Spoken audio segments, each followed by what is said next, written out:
Olá, turma. E aí, como estão? Tranquilo? Eu sou o professor Jamerson. Vou dar a matéria de resistência dos materiais para você, futuro e futura técnica em edificações. Primeiramente, queria me apresentar. Eu sou engenheiro civil.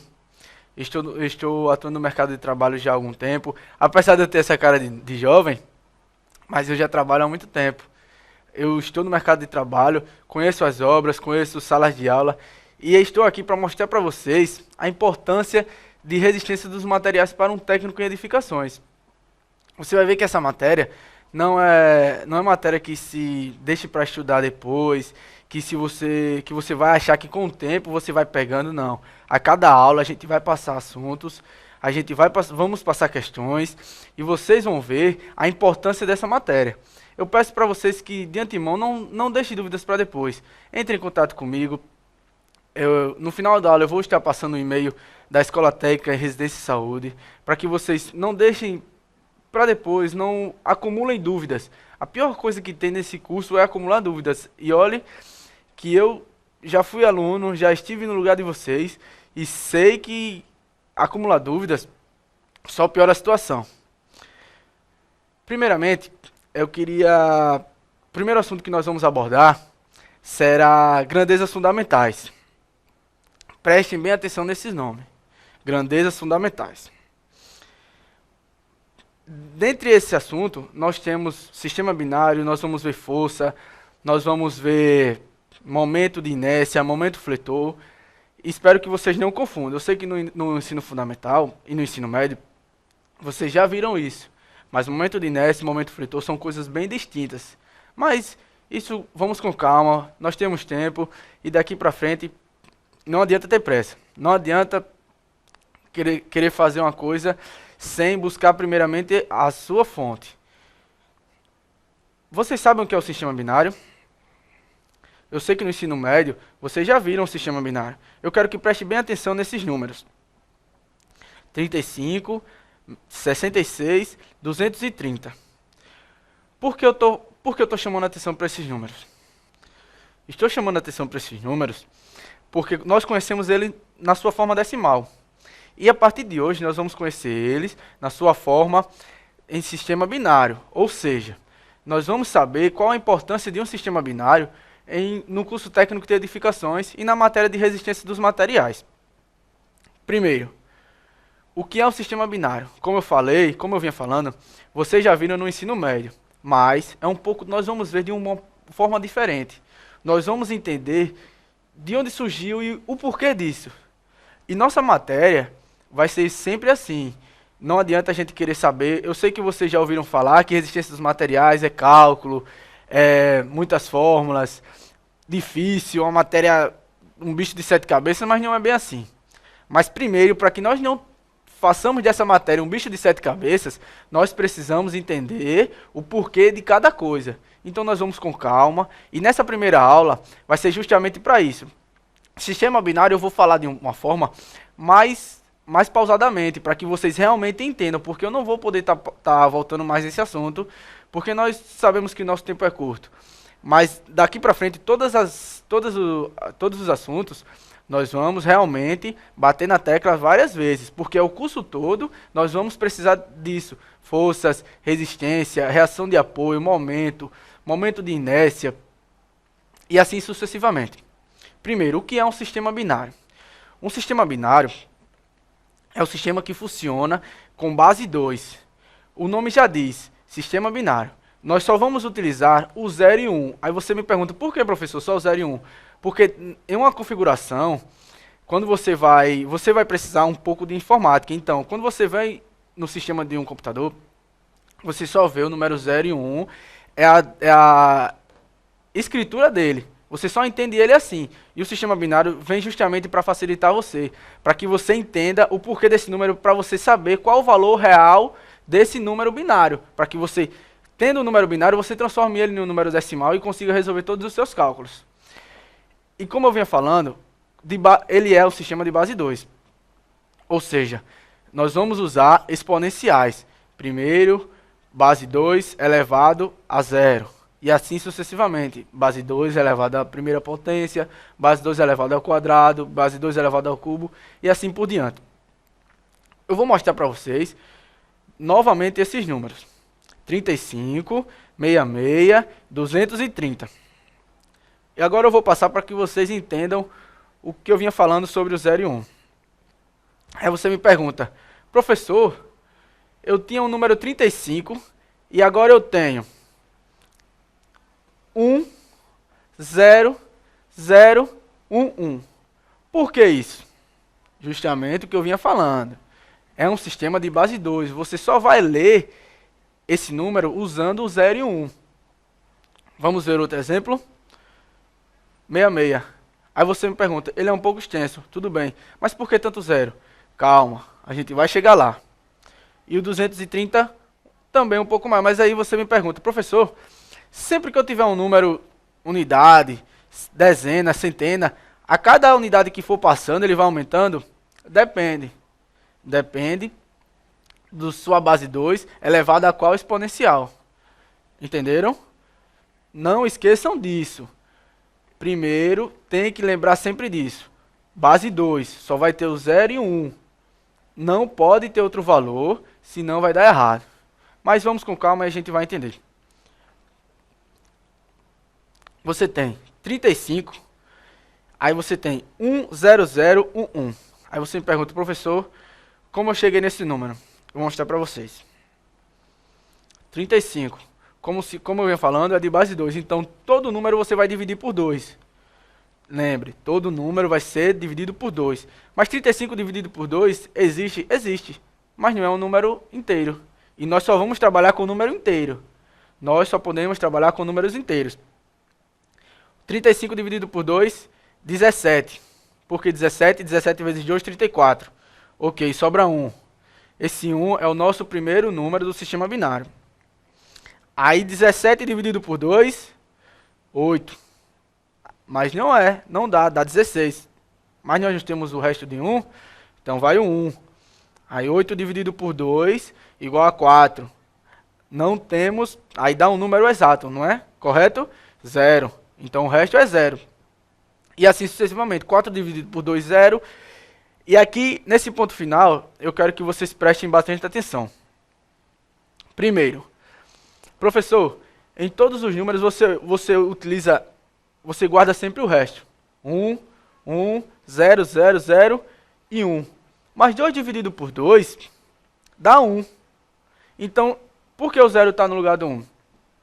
Porque 2 dividido por 2 dá 1, vezes 2, vezes 2, 2 igual 2 menos 2, 0.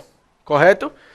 Então, sempre no último número, quando o resto for 1, o resultado da divisão for 1, o resto vem primeiro que ele, só no último número.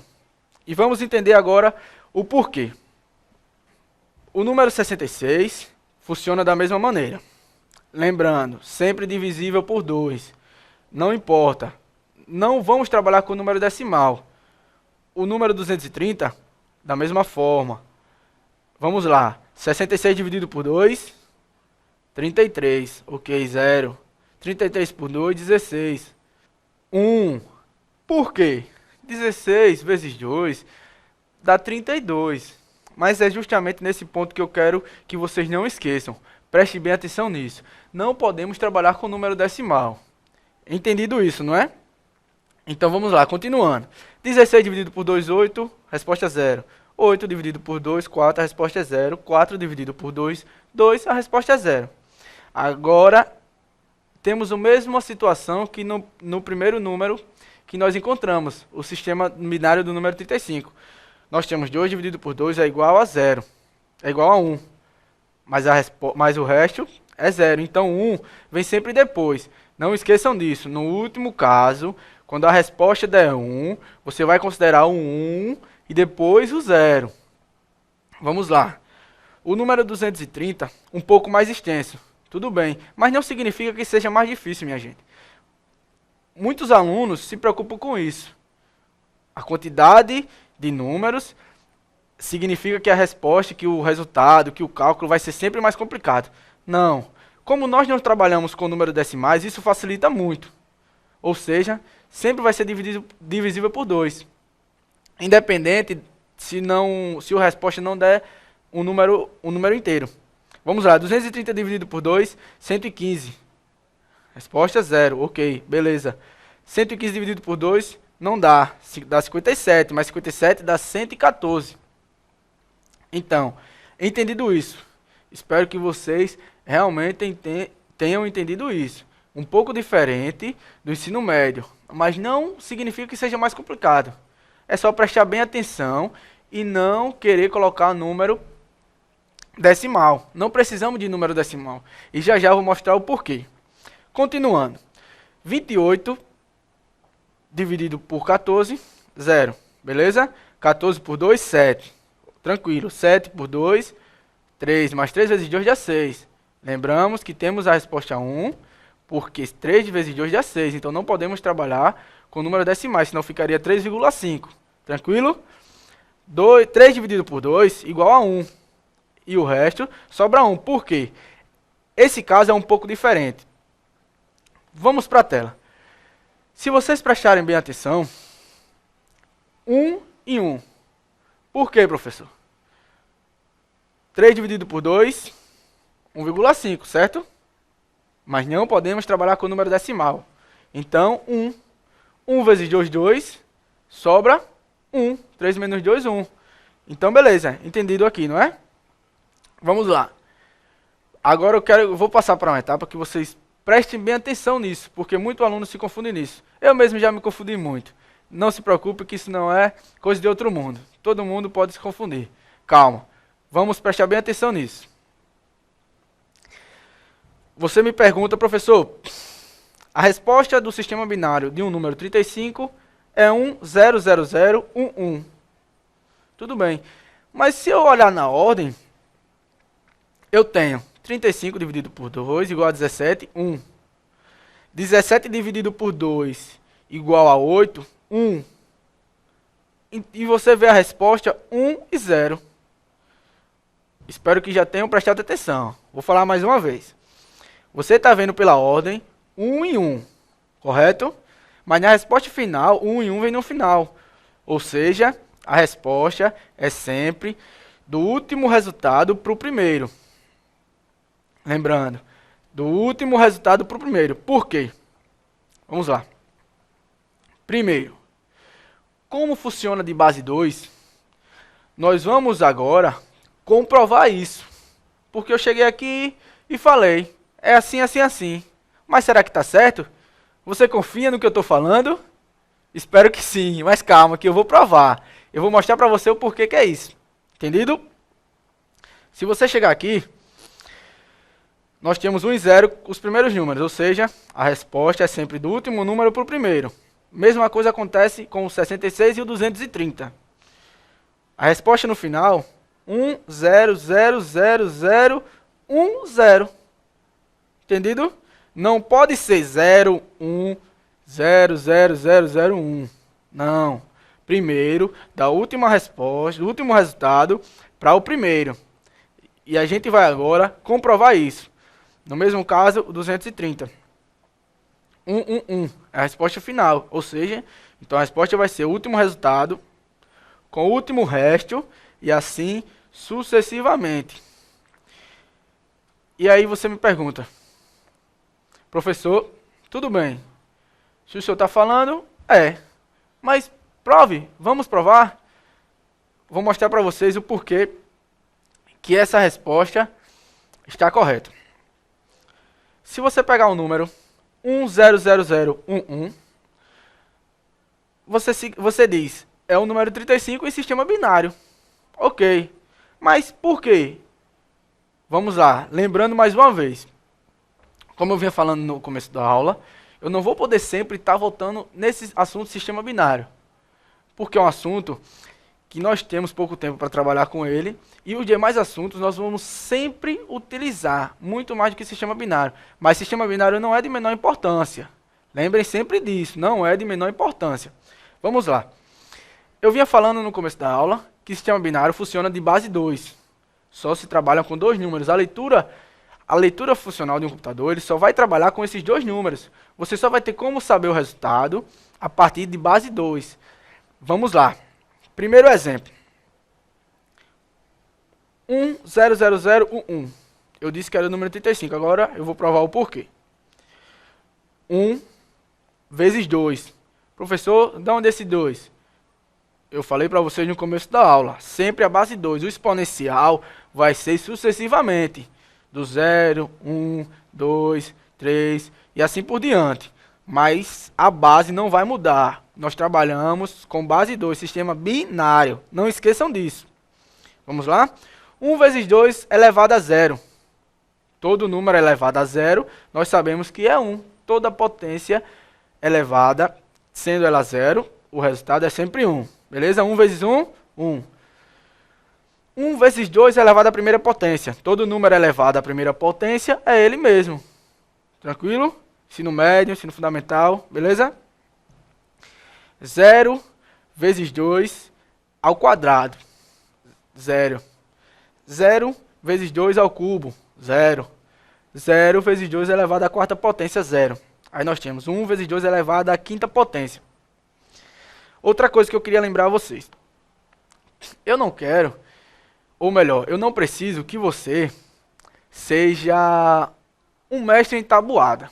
Nós não precisamos disso. Existem calculadoras científicas, compre uma calculadora científica, dessas mais simples mesmo, que você com certeza vai conseguir acabar o curso com elas. Do começo ao fim, vamos sempre usar elas. Não precisa que você seja um mestre em tabuada. Eu não quero isso, eu quero que você entenda o porquê daquilo. Nós precisamos disso. Eu vou falar uma situação, eu vivo em obra. Eu conheço isso. Muitas pessoas, pedreiros, muitos mestres de obras, eles sabem executar aquilo.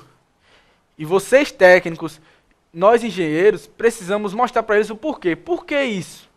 Por que acontece assim? Entendeu? Nós estamos aqui para aprender isso.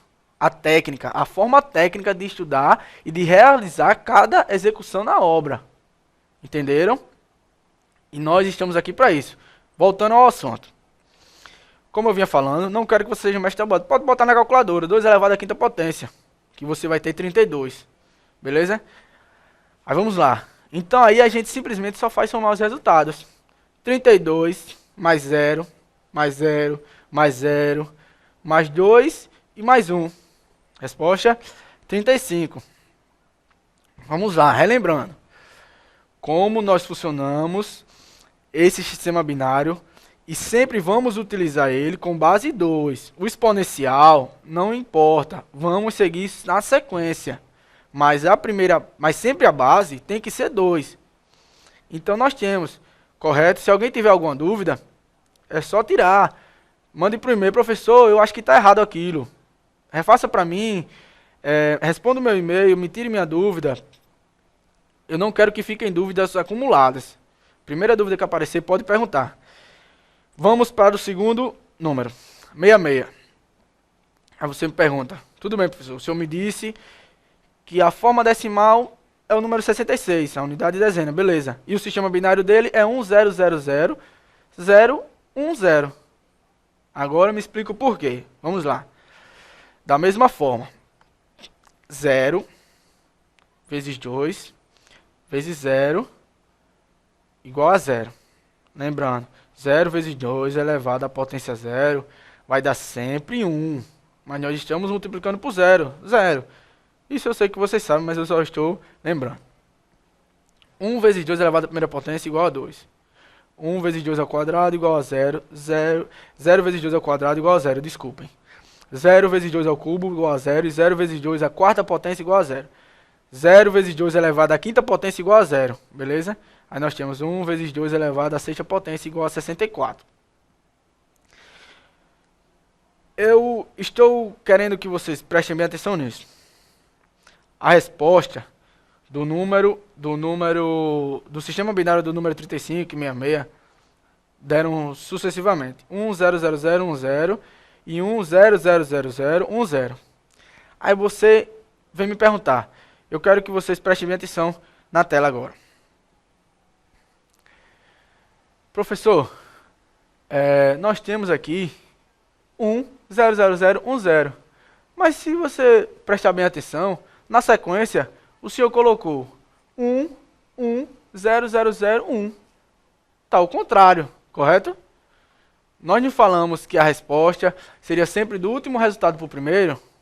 Tá certo, eu entendo. Isso sempre é dúvida. Sempre alunos se complicam nisso. Como eu ia falando, até eu mesmo já me compliquei. Mas lembrando, que aqui você volta para o primeiro resultado. A resposta final até a primeira é sempre quando você vai colocar a resposta final do sistema binário. O número 35 é 100011.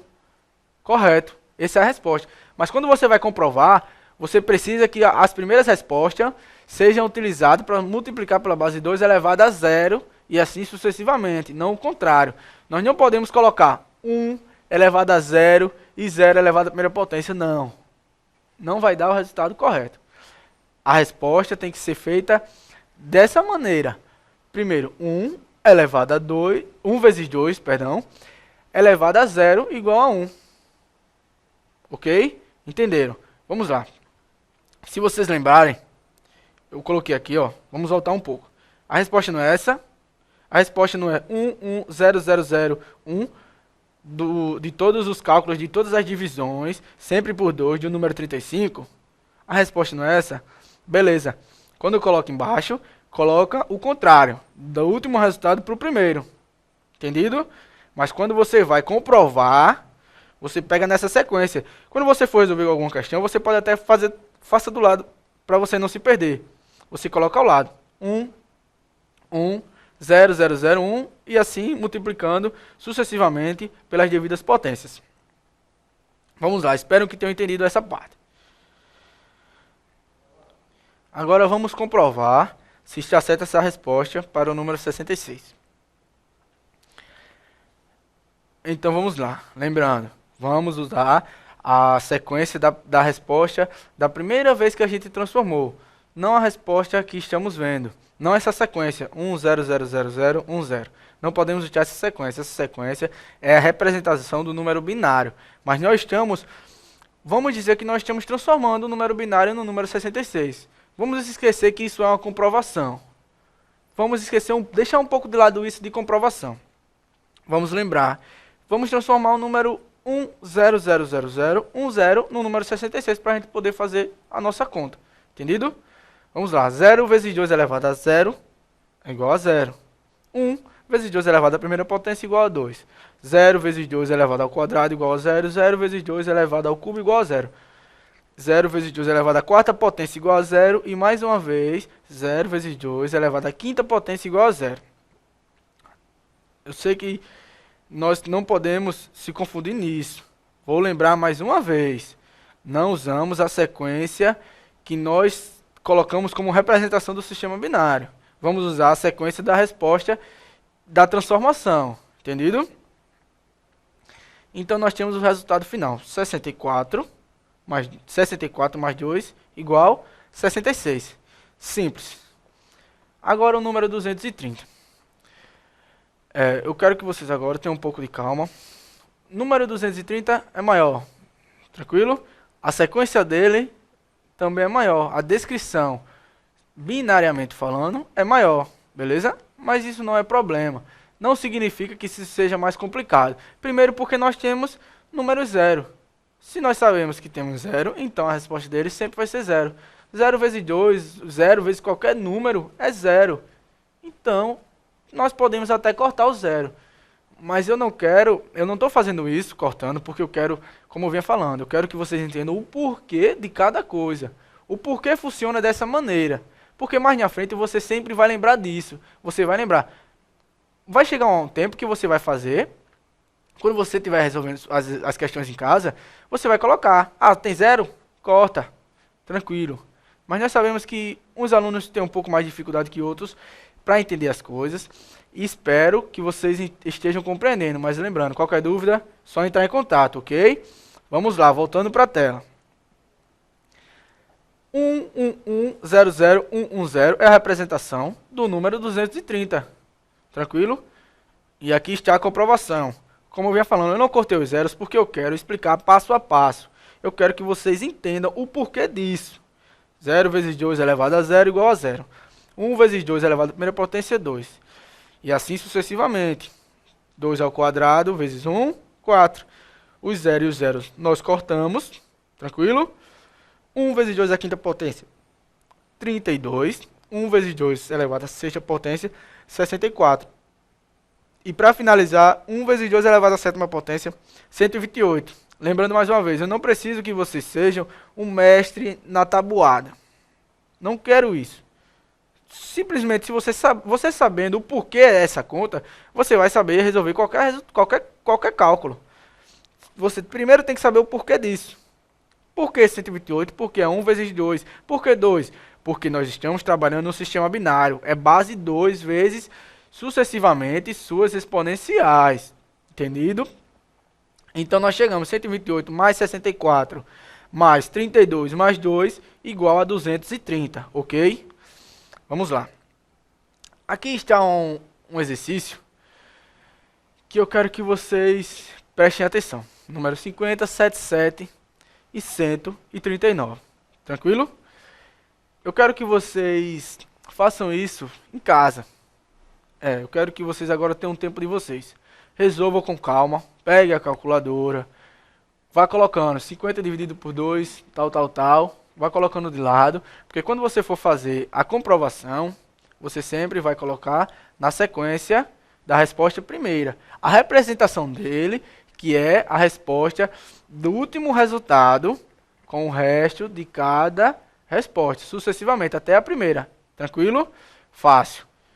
Eu sei que isso pode confundir a cabeça de vocês, mas não se preocupem. Façam em casa. Resolvam. Qualquer dúvida, entre em contato. Pode até mandar suas respostas. Professor, achei minha resposta foi essa. Que na próxima aula eu vou voltar para esse exercício para a gente finalizar o sistema binário. Como eu ia falando, mais na frente nós não vamos poder estar voltando.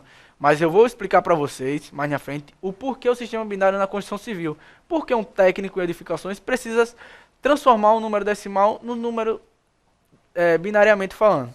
Por que precisamos desse sistema? Qual a importância dele? Na próxima aula eu trago a importância dele, porque eu quero que vocês primeiro resolvam isso. Nós mostramos passo a passo, mostrei para vocês toda a sequência que deve ser seguida. Entendido?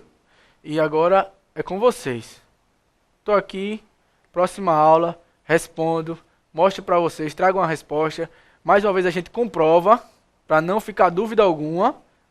E assim por diante. Vamos seguir. Como eu vinha falando, nós vamos estudar, nessa primeira parte, grandezas fundamentais. Fundamentais em quê, professor? Grandezas fundamentais para todo o curso.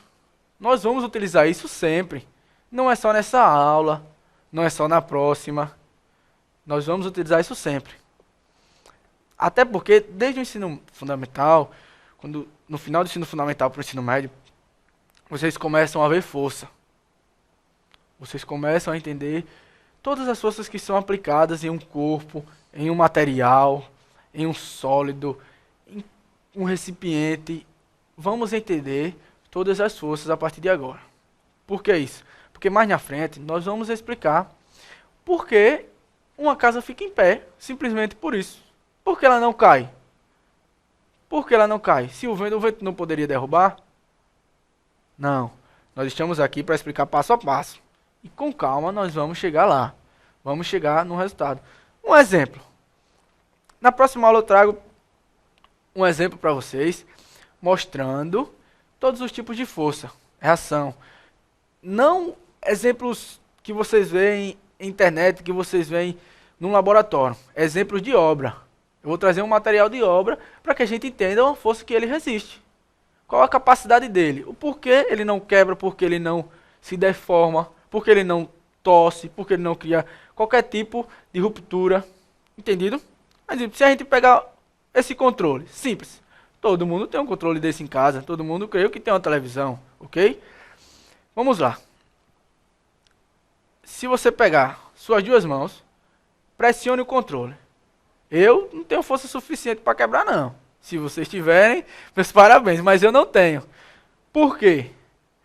Porque esse controle reage à força que eu estou aplicando nele. Ele reage. Newton, lembrados dele? Ele reage. Cada ação é uma reação. Você está empurrando essa força para cá, com a mão e com a outra está rebatendo. Ok?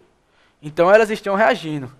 Se eu aplico com a mão mais forte do que a outra, olha o que acontece. Entendido? Estou aplicando com a mão direita uma força maior do que com a mão esquerda. Então, empurra. Lei de Hooke. Vamos entender também, mas com calma. Temos tempo. Se eu quiser quebrar este controle, com as mãos eu não consigo. Mas, se ele fosse de um material mais frágil, nós conseguiríamos. Minha força seria suficiente para quebrar. Não significa que eu sou forte, significa que o material não é resistente. Ok? Vamos lá. Primeiro, o que é força? Nós estamos vendo na figura um homem empurrando um bloco com massa M. Tranquilo? Também vimos isso no ensino médio. Beleza? A força que ele está aplicando é a força F. Ok? Vou mostrar um pouco melhor na tela. Vamos lá. Estamos aqui. Um homem empurrando um bloco de massa M. Tranquilo? M, como eu falei, é a massa do bloco. Ok? F é a força que ele está aplicando. Aí você me pergunta, professor, o F, o N, o FA e o P, existe uma seta nele. Por que essa seta? Porque essa seta não está no M, na letra M também. Porque M é simplesmente a massa dele. M não é nenhuma força, não é nenhuma resistência. É simplesmente a massa dele. Ok? A força F é a força que o homem está aplicando nele. Aí nós vamos estudar durante todo o curso. Não é só nessa aula não que nós vamos ver força. Vamos ver força em muitas oportunidades. Muitas oportunidades. A força F, ela está aplicando, mas aí você pergunta, o bloco está parado, professor. Mesma situação do controle. O homem não tem força suficiente para empurrar esse bloco. Por quê? Porque a força que ele está aplicando não é maior do que todas as forças que envolvem aquilo. Você não tem simplesmente a força dele. Pronto. P. O que seria esse P? P está para baixo. N está para cima. E FA está atuando de forma contrária à letra F. Ok? A força F com a seta em cima. Daqui a pouco eu explico o que é essa seta. N é a força normal. A força que o apoio reage sobre toda a carga colocada sobre ele. Um exemplo. Mais uma vez, vamos pegar nosso controle. Tranquilo? Nosso exemplo de hoje da aula. Por que ele não cai dessa mesa? Primeiro, o que é força? Força é o peso dele vezes a área. Tranquilo? A área onde ele exerce a força. Essa área é bem maior do que a área do controle. Tranquilo? Mas o essencial não é isso. O essencial é, ele não cai porque existe uma força normal. A força normal é a força que a mesa aplica sobre ele para que ele não caia. Se colocássemos um outro exemplo, um bloco de concreto, um instrumento de ferro, uma peça de ferro, um instrumento de obra, com certeza quebraria aqui. Quebraria essa mesa. Não tem força suficiente para aguentar a carga que esse outro material agiria sobre ela. Beleza? Tranquilo? Vamos voltar para a tela. Aqui nós temos F, mais uma vez. E agora nós temos FA. O que seria esse FA, professor? FA seria a força de atrito. Ou seja, essa força de atrito impede que o bloco se movimente. Ela exerce uma força para que não deixe o bloco se movimentar. Simplesmente, se a gente tivesse rodinhas nesse bloco, com certeza ajudaria. Por que ajudaria? A rodinha ela tem uma superfície esferográfica, todos nós sabemos, e que não exerce atrito nenhum sobre o solo. Lembrando, vamos depender do solo, também tem isso, professor. Mas se a gente pegasse, um exemplo, numa pista de asfalto, numa rua, na sua casa, num piso cerâmico, pegássemos um carrinho de supermercado. Tranquilo? Carrinho de supermercado, rodinha, beleza, fácil de empurrar. Até um certo ponto. Quando ele está cheio, quanto mais vai enchendo, quanto mais a massa dele aumenta, mais difícil fica. Mas aí a força de atrito é bem pouca, justamente pela superfície da roda. Pelo formato da roda. Mas aqui não temos rodinhas. Simplesmente tem um bloco no chão e que nós queremos empurrar. Vai ser fácil? Depende. Se o chão for liso, vai ser. Se não for, é problema. Porque essa força de atrito reage movimento contrário à força que o homem está aplicando sobre o bloco. A força F. Agora vamos entender o que é força mais uma vez. Primeiro, nós temos uma seta em cima de cada letra, menos da letra M. Por quê, professor? A letra M significa que é a massa do bloco. É um bloco M, de uma massa X. Vamos dar um exemplo. E as outras são forças. Não são massas, são forças vetoriais. Quem lembra disso? Ensino médio também, vetores. Minha gente, aqui também tem isso, viu? Forças vetoriais. F, N, P e FA são justamente essas grandezas. As forças aplicadas sobre o bloco. Todas estão aplicadas direcionalmente ao bloco. Nenhuma está aplicada indiretamente. Todas diretamente ao bloco. A força que o homem aplica, a força de reação de atrito, a força N que não deixa que o bloco desça, que não deixa que o bloco forme qualquer deformação no solo, e a força P, que é a massa dele vezes a gravidade onde todos nós estamos. Ok? Tranquilo até aí? Então vamos lá. O que mais devemos saber sobre uma força além do seu valor? Boa pergunta. Eu poderia até deixar que vocês respondessem em casa, que vocês pesquisassem essa pergunta. Mas eu vou dar a resposta, eu vou explicar, mas eu ainda quero que vocês pesquisem, que vocês busquem mais. Sempre busquem mais, sempre venham com coisas novas. Professor, vi isso aqui, vi isso ali. Professor, me explica isso. Quero entender isso. Beleza? O que mais devemos saber sobre a força além do seu valor? A força é uma grandeza vetorial, correto? O que é um vetor? O que é o vetor? O vetor são dois pontos, uma extremidade inicial e uma extremidade final, onde existem sentido, direção e módulo, ok? Vou passar um slide para que vocês entendam isso. Vamos para a tela. Primeiro, nós temos um vetor. E aí está a formação dele. Do que se compõe um vetor? Direção, módulo e sentido, correto? A direção para que essa força está sendo aplicada, o sentido em que ela está e o módulo é o seu valor. A sua força real. O quanto você aplica sobre aquele bloco. Como tivemos um exemplo do homem aplicando uma força sobre o bloco. Ali é o módulo, está o sentido e está a direção. Correto? Vou mostrar mais uma vez a imagem para que vocês tenham certeza do que eu estou falando. Vamos lá. A força F é uma grandeza vetorial, correto? Então, nós temos o vetor. Tranquilo? F é um módulo. A força, o valor real dele. O valor que ele tem. Mas se você ver a seta, você tem a seta, duas extremidades. Inicial e final. Por quê? Ela está indo da esquerda para a direita. Ou seja, tem um sentido e uma direção. E um módulo, que é o F. Então daí nós temos uma força vetorial. E todas aí são forças vetoriais. M não é, porque M é a massa do bloco.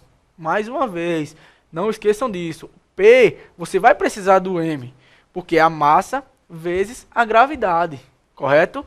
Então lembramos disso. Primeiro, o que é força é uma grandeza vetorial, que dentre ela não pode faltar direção, sentido e módulo. Se faltar qualquer um desses três, não é uma grandeza vetorial e não vai ser uma força aplicada em um corpo.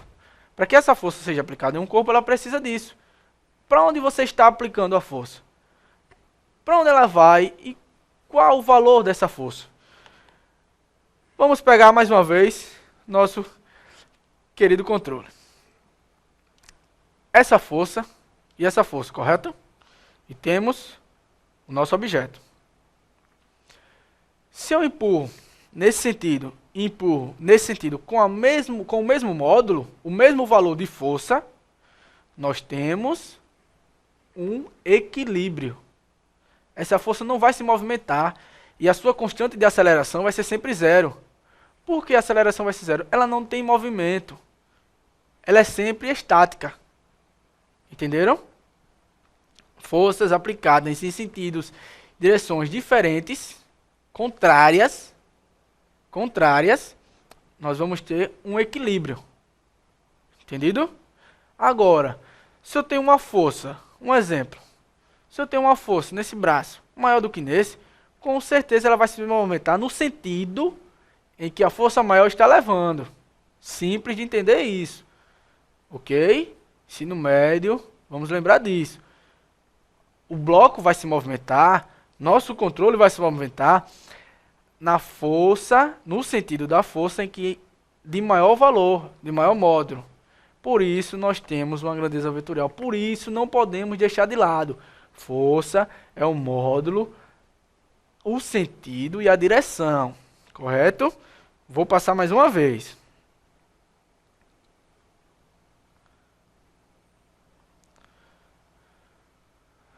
Força. Nós precisamos de quê mesmo? Direção, sentido e o módulo. Correto? Simples. Simples. E aqui está uma fórmula simples de entender.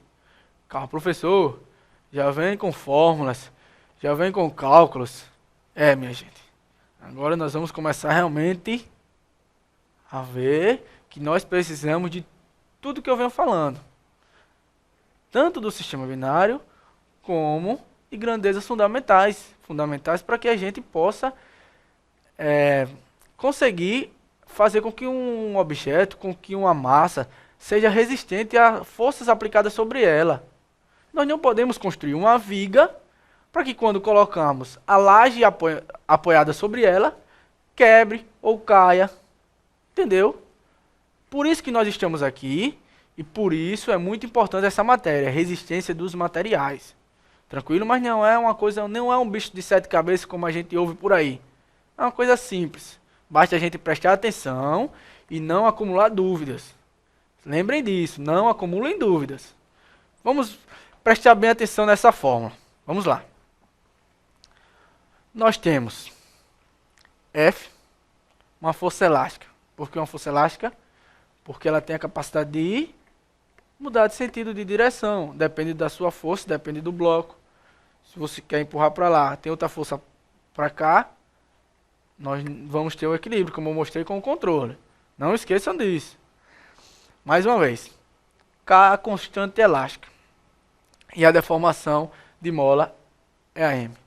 Mas, professor, a gente agora só veio falando de bloco e de força vetorial. Ok, tranquilo. Mas isso é muito importante também. Deformação de mola, constante de elástica. Lembramos, lei de Hooke. Por que nós estamos vendo isso? Um exemplo. Se você pegar uma espiral, caderno, pega o seu caderno, arranque o espiral, depois você compra outro. Tranquilo? Pega o espiral. Segura o espiral e coloque com que ele segure qualquer objeto. Uma bola, pendure nele uma bola de isopor, uma bola cuidada. ele vai cair? Não, porque é muito leve para o espiral, entendeu? Mas se você pegue uma cordinha, amarra um saquinho com, vamos supor, 200 ml de água, que dá 0,2 kg, ok?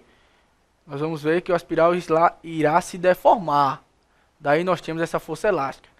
Mas, quando a gente chegar na lei de Hooke, nós vamos ver isso com mais calma. Eu quero que vocês entendam em que um corpo ele tem sim capacidade de se deformar sem que se quebre. Sem que se quebre. E eu vou estar sempre mostrando a vocês exemplos práticos, exemplos de obra. Nós vamos ver uma laje que ela tem uma dilatação.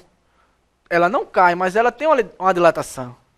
Não suficiente para derrubar, nem suficiente para a carga dela ser maior do que a força de reação em que a viga sustenta ela. Lembramos disso. Nós vamos ver uma dilatação, que até a olho nu nem conseguimos ver muitas vezes. E aqui nós estamos vendo o que a gente vem falando. Força, a massa, vezes área. Em muitos casos, em alguns casos nós vamos ver que esse A não seria a área, seria a aceleração. Por quê, professor? Para que a gente saiba onde esse bloco vai parar. Se eu empurro daqui e eu quero chegar aqui. Ok, mas chegar aqui tem uma força. Tranquilo? Tem uma força de reação. Daqui para cá esse movimento, ele tem uma certa aceleração. Que em muitos casos pode ser até constante. Se a força não mudar, a aceleração dele vai ser sempre constante. Como nós temos aqui. E para a gente saber um exemplo, a aceleração dele, simples. Joga para baixo. Meios por extremos. Simples. Isso aí, com certeza vocês já sabem disso, né, minha gente? Por favor, se não souberem, me perguntem ou pesquisem. Mas meios por extremos. Tá multiplicando, passa dividindo, né? Vamos lá. Aceleração igual a força vezes a massa. Tranquilo? Mais uma vez, eu quero que vocês entendam uma coisa, minha gente. A força, ela é uma grandeza vetorial. Então, a gente sempre vai saber para onde ela vai, o sentido que ela vai e o valor. Em muitos casos, eu vou pedir questão que você me diga o valor. Qual o valor dessa força aplicada a esse bloco? Qual a força resultante? Resultante. Grandezas vetoriais. Força resultante. Se nós temos dois vetores, nós vamos encontrar uma força resultante. Um somatório dessas forças. Olha o nosso controle de volta. Se a gente tem essa e essa força, são iguais. Ou seja, se somos um somatório de forças, se aqui nós temos um somatório de forças, é porque existem direções e sentidos também aqui. Essa empurra para lá e essa empurra para cá. Ok? Então, se estão em sentidos opostos, direções opostas, contrárias, mas têm a mesma carga, elas se anulam. Está aí o nosso equilíbrio que eu vinha falando. Por isso, muito importante direção e sentido. Ok? Lembramos disso. Direção e sentido é de extrema importância. Porque se é esse mais esse, um exemplo. Se eu tenho uma força aplicada de 10 newtons desse lado, e uma força aplicada dessa de 5 newtons, para onde seria que ela se movimentaria? Exatamente, aí nós vamos ver a direção e o sentido dela. Se essa tem 10 newtons e essa tem 5 newtons, com certeza ela empurraria para essa. Simples, fácil de entender, ok? Espero que vocês tenham entendido o que é força e como nós vamos estudar as grandezas fundamentais do nosso curso. Tranquilo? Mais na frente nós vamos ver momento de inércia, momento fletor, entendeu? Mas para isso, precisa que você entenda a força, precisa que você saiba o que é uma força. E como achar uma força resultante. É simplesmente o somatório das forças. Vamos lá. Eu tenho aqui, ó, o controle. Estamos só em um eixo. Eixo X. Lembrados? Só no eixo. Eu tenho uma força aplicada de cá e daqui, ok? Só forças aplicadas no eixo X. Visivelmente. Visivelmente. Se a gente voltar, nós vamos ver que não é só no eixo X. Nós temos a força peso do controle, a força normal, e também a gravidade aplicada sobre ele. A força gravitacional aplicada sobre ele. Mas não conseguimos ver, mas nós vamos fazer os somatórios. Mais na frente eu vou mostrar para vocês. Somatório de forças no eixo Y e somatório de forças no eixo X. E mais na frente vamos ver o momento. Mas é como eu venho falando, não adianta colocar a carroça na frente dos bois. Vamos passo a passo. Vamos primeiro entender o porquê daquilo. Então entenderam o porquê esse controle se movimentaria para esse lado se essa força fosse maior? Não simplesmente pela força. É pelo sentido e pela direção dele. Ela está nessa direção e nesse sentido. E a força de menor valor, de menor módulo, está de sentido ao contrário. Então, se tornaria uma força de 5 newtons. 10 mais menos 5, jogo de sinais. Calma, vou explicar mais na frente. Jogo de sinais. Mas, não é um somatório? Mais 10 newtons, mais menos 5 newtons. Teríamos 5 newtons positivo, ok? Simples de entender. Vamos lá, preste minha atenção agora. Vimos o que mais devemos saber sobre uma força, além do seu valor, lógico, que seria a direção, sentido e módulo, ok? Vimos a fórmula para a gente achar a força resultante. Se nós temos duas forças, nós vamos achar a massa e a aceleração de uma e depois de outra, para a gente fazer o somatório das forças resultantes, que seriam grandezas vetoriais. Vamos lembrar disso, grandezas vetoriais, vetores. Um vetor resultante é a somatória de um vetor mais o outro. Se nós temos um vetor x e um vetor eixo y, nós teríamos uma força resultante entre x e y. Tranquilo? Até aí tudo bem? Vou explicar também mais na frente grandezas vetoriais. Não se preocupe com isso. Eu não quero que vocês encham a cabeça de fórmulas, de conta. Eu quero que vocês entendam o porquê. A teoria, a técnica. Por que acontece isso? Entendido? Vamos seguir. E aqui nós temos várias forças, vários tipos de forças aplicadas em corpos diferentes. Entendido? Primeira figura A. Tração. A força atuante tende a provocar um alongamento do elemento na direção da mesma. Vamos lá. Grandezas vetoriais. Força vetorial. Isso é uma força F. É uma força vetorial. Ela tende. Para o controle, de novo, ela tende a esticar, entendeu? A tracionar esse controle. Ela atua de forma e sentido, módulo e direção. Lembramos disso. Como nós vemos na imagem, vamos para aqui. Como nós vemos na imagem, temos direção e o sentido e o módulo dessa força. Tudo que eu vinha falando até agora. Entendido? Na figura B, nós temos uma força de compressão. Mais uma vez, vou pegar nosso controle, que hoje ele está trabalhando, viu? Vamos lá. Essa força atua sobre essa, poderia ser uma força de compressão. Se eu conseguisse comprimir, como eu disse, eu não tenho tanta força assim. Eu não consigo esmagar, comprimir este corpo. Entendido? Este corpo tem uma reação maior do que a força que eu aplico nele. Mas se eu pegasse uma máquina compressora, uma máquina de comprimir materiais, isso aqui seria facilmente esmagado. Simples de entender. Nós temos agora flexão. A força atuante provoca uma deformação no eixo perpendicular à mesma.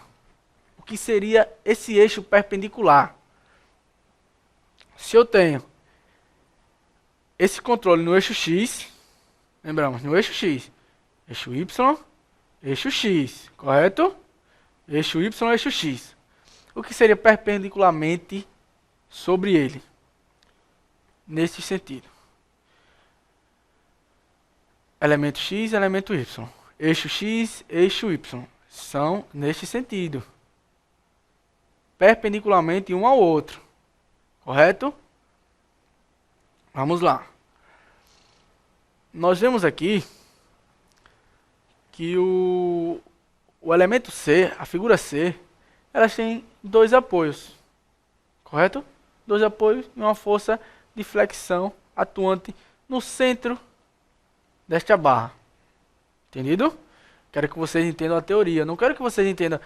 Professor, se eu colocasse um peso grande aqui, quebraria esta barra. Tudo bem, quebraria. Mas vamos com calma. Nós vamos saber que barra colocar aqui para reagir sobre essa força, sobre determinada força. Entendido?